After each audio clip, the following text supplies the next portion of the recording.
audio out of that little Kenwood is delightful, and Glenn's audio out the Yaesu's good.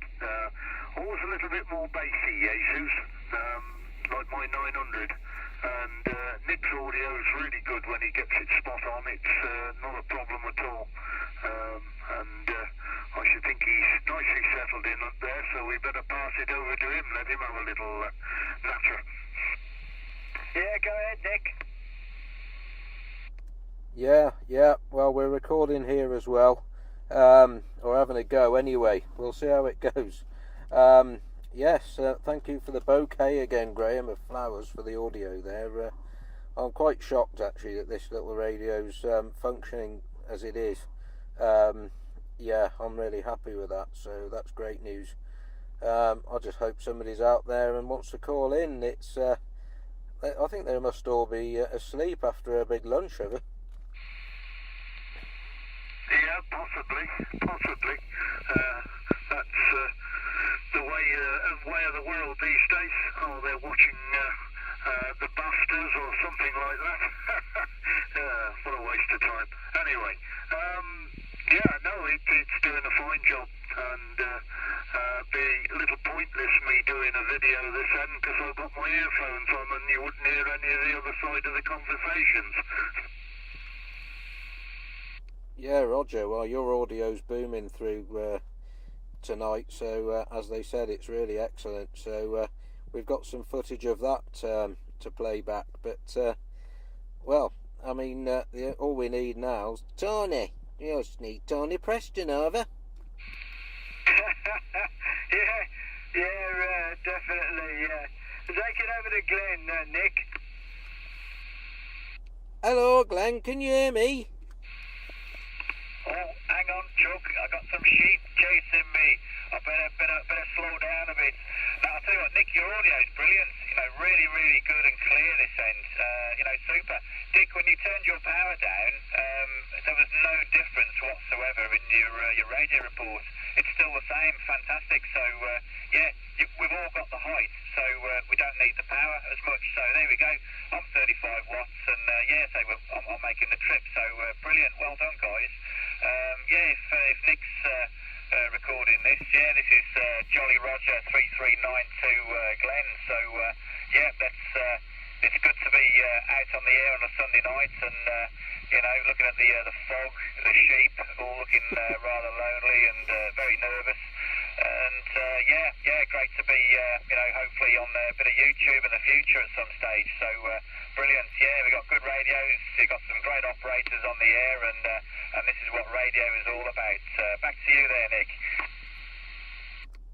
Wise words there, mate. Absolutely. I'm a bit worried about these sheep. They've come up twice tonight in conversation. What are you actually wearing on your feet for protection? Have you got your wellies on, have you? Well, I've got my swimming trunks on tonight. I've got my green wellies and no socks on tonight. So you know, it's I'll be running back to the car for my cup of tea shortly and dodging the headlights en route like a fox across the road. Over. Yeah, Roger. Well, I'm glad you're able to keep warm in a variety of ways. You know, you've got your tea, brilliant, and you've also got your sheep. You know, so you'll be well lined. Your wellies will be well lined. You just have to shake the feet before you put them in. You don't want the crud off the field going down your wellies. I expect you're wearing hunters, are you, Glenn?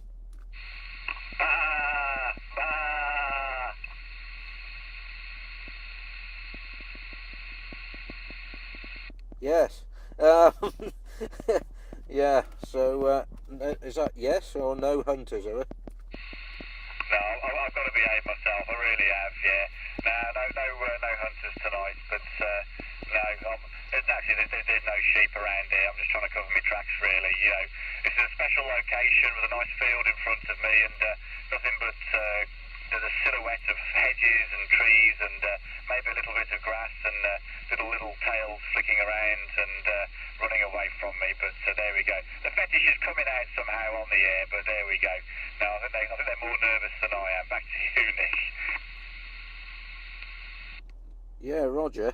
Well, I mean, you heard what happened when I pulled up here. We had a camper van that was quite comfortable, and they seemed to be all right. There was some sort of covering over the front windscreen and side windscreen, and then it just drove off. So I must have caught them just before the vinegar stroke of it. Well, it must have been a hell of a good chip shop. Must have been the Savaloys instead of the fish tonight. But, well, you're going to get, they must have been quite adventurous being out at a time like this. It's going to be pretty cold, unless they've got a damn good heater in there. But he or she must have been working up a bit of a temperature in there. But there we go. Let's keep it clean, chaps. Otherwise, the old Padre's going to come out of the bush with a Bible in his hand and tell us to shut up, as they say. But there we go. Yeah, you see some strange things. I always remember, Dick, do you remember years back when me and Steve went down the Brecons and we were waiting outside that gate with the forest in front of us? You know what I'm going to say, don't you? And we were just waiting, and there was this car parked probably about 30-40 metres away from us, and all of a sudden this naked guy walked out of the woods, come down the Roman road, walked past me and Steve on the gate, and Steve and I were just looking at ourselves, we were just like, what's going on? This is the countryside. There's a totally stark bollock naked guy walking past us. And I had to say something, didn't I? It's a lovely day for it, you know what I mean? And Steve was crossing his, shaking his head from side to side, and the guy just trotted off and jumped in his car and drove away. And I'm just thinking, like, I wonder if anyone's been slaughtered in the woods or something. Come on, Steve, I'll go for a piss anyway. And I go and have a look up there, and lo and behold, no, there's no one hanging from the trees with blood on them or whatever. No, I don't know what it was, some sort of secret Welsh sheep ritual or something. Yeah, Roger, I remember that well, yeah. You should have said to him, it's nice out, isn't it? Yeah, and old Nick talking about the chip shop. You can't beat a battered sausage there, mate. Yeah, you can't beat a battered sausage at the chip shop. That's a fact. Yeah, and I'm thinking about that guy down in Brecon there. I'm sitting here. I'm getting quite cold actually in the van now. It's getting a bit nippy, but I've only got the old leather shorts on again, Glenn. So I just hope the police don't pull me over on the way back. I wouldn't like to be pulled in by the fuzz in my leather shorts. Over.